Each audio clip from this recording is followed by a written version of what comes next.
السلام علیکم۔ آج میں آپ کو ایک بہت ہی خوفناک اور بہت ہی خوبصورت قصہ سناؤں گی جسے سن کے کافی لوگوں کی زندگی بدل جائے گی۔ تو چلیے شروع کرتے ہیں۔ یہ قصہ حضرت مالک بن دینار رحمت اللہ علیہ کا ہے۔ ایک شخص نے ان سے ان کی توبہ کا قصہ پوچھا کہ کیا بات پیش آئی جس پر آپ نے اپنی سابقہ زندگی سے توبہ کی۔ وہ کہنے لگے کہ میں ایک سپاہی تھا اور شراب کا بہت شوقین اور بہت عادی تھا۔ ہر وقت شراب ہی میں محمق رہتا تھا۔ میں نے ایک باندی خریدی جو بہت خوبصورت تھی اور مجھے اس سے بہت تعلق تھا۔ اس سے میرے ایک لڑکی پیدا ہوئی۔ مجھے اس لڑکی سے بھی محبت تھی اور وہ لڑکی مجھ سے بہت مانوس تھی، یہاں تک کہ وہ پاؤں چلنے لگی تو اس وقت مجھے اس سے اور بھی زیادہ محبت ہو گئی کہ ہر وقت وہ میرے پاس ہی رہتی۔ لیکن اس کی عادت یہ تھی کہ جب میں شراب کا گلاس پینے کے لیے لیتا وہ میرے ہاتھ میں سے چھین کر میرے کپڑوں پر پھینک دیتی۔ محبت کی زیادتی کی وجہ سے اس کو ڈانٹنے کو دل نہ مانتا۔ جب وہ 2 برس کی ہو گئی تو اس کا انتقال ہو گیا۔ اس صدمے نے میرے دل میں زخم کر دیا۔ ایک دن 15 شعبان کی رات تھی۔ میں شراب میں مست تھا، عشاء کی نماز بھی نہ پڑھی، اسی حال میں سو گیا۔ میں نے خواب میں دیکھا کہ حشر قائم ہو گیا، لوگ قبروں سے نکل رہے ہیں، میں بھی ان لوگوں میں ہوں جو میدان حشر کی طرف جا رہے ہیں۔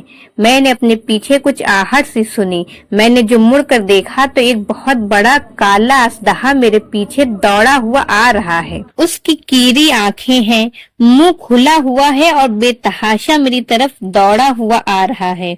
میں اس کے ڈر سے گھبرا کر خوفزدہ زور سے بھاگ رہا ہوں اور وہ میرے پیچھے بھاگا چلا آ رہا ہے۔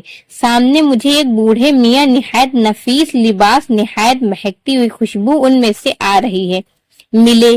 میں نے ان کو سلام کیا، انہوں نے جواب دیا۔ میں نے ان سے کہا خدا کے واسطے میری مدد کیجیے۔ وہ کہنے لگے میں ضعیف آدمی ہوں، یہ بہت قوی ہے، یہ میرے قابو کا نہیں ہے، لیکن تو بھاگا چلا جا، شاید آگے کوئی چیز ایسی مل جائے جو اس سے نجات کا سبب بن جائے۔ میں بے تحاشا بھاگا جا رہا تھا، مجھے ایک ٹیلا نظر پڑا، میں اس پر چڑھ گیا، مگر وہاں چڑھتے ہی مجھے جہنم کی دہکتی ہوئی آگ اس ٹیلے کے پرے نظر پڑی۔ اس کی دہشتناک صورت اور اس کے منظر نظر آئے۔ ان سب حالات کے دیکھنے کے باوجود اس سانپ کی اتنی دہشت مجھ پر سوار تھی اور ایسی طرح بھاگا جا رہا تھا کہ میں قریب ہی تھا کہ جہنم کے گڑھے میں جا پڑوں۔ اتنے میں ایک زور کی آواز مجھے سنائی دی، کوئی کہہ رہا ہے پیچھے ہٹ، تو ان جہنمی لوگوں میں سے نہیں ہے۔ میں وہاں سے پھر پیچھے کو دوڑا، وہ سانپ بھی میرے پیچھے کو لوٹ آیا۔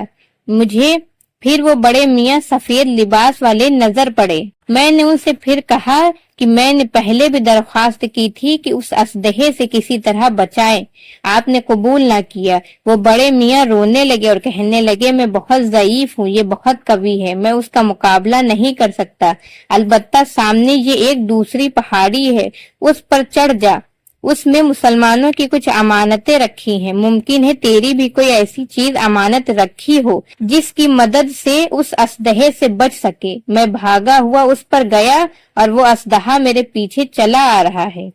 وہاں میں نے دیکھا ایک گول پہاڑ ہے، اس میں بہت سے تاک کھڑکیاں کھلے ہوئے ہیں، ان پر پردے پڑے ہوئے ہیں، ہر کھڑکی کے 2 کواڑ ہیں سونے کے جن پر یاقوت جڑے ہوئے ہیں اور موتیوں سے لد رہے ہیں، اور ہر کواڑ پر ایک ریشمی پردہ پڑا ہوا ہے۔ میں جب اس پر چڑھنے لگا تو فرشتوں نے آواز دی کہ کواڑ کھول دو اور پردے اٹھا دو اور باہر نکل آؤ، شاید اس پریشان حال کی کوئی امانت تم میں ایسی ہو جو اس وقت اس کو اس مصیبت سے نجات دے۔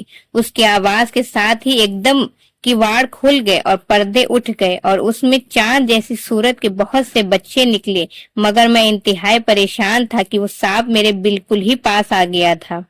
اتنے میں وہ بچے چلانے لگے، ارے تم سب جلدی جلدی نکل آؤ۔ وہ سانپ تو اس کے پاس ہی آ گیا، اس پر فوجوں کی فوجیں بچوں کی نکل آئیں، ان میں دفتن میری نگاہ اپنی اس 2 سالہ بچی پر پڑی جو مر گئی تھی۔ وہ مجھے دیکھتے ہی رونے لگی اور کہنے لگی خدا کی قسم یہ تو میرے ابا ہیں، اور یہ کہتے ہی تیر کی طرح کود کر ایک نور کے پلڑے پر